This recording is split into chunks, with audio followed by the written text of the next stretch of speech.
ઘડીતા કાયા થયું પારકી અને એને મીંઢોળે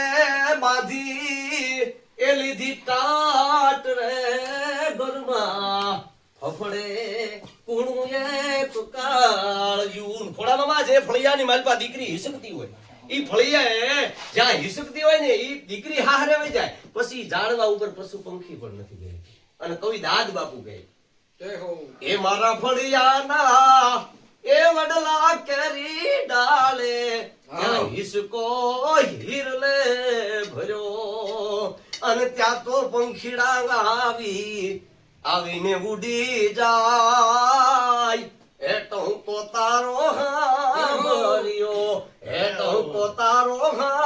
ભર્યો બિપિન દાદા ઈ મરદ માણસ છે એની આંખમાં કોઈ દી આહુ ન આવે રડીબાંગ ધીબાંગ ઢોલ લાગતો હોય આડી અવળી કદાચ તલવારો લાગી ગયું હોય અને યુદ્ધના મેદાનમાં ઉતરો રાણો હળદી મેદાન માથે અને આવલોની ફોજ સામે વારો વાને હાલો સાહેબ મોગલોની ફોજ માથે અને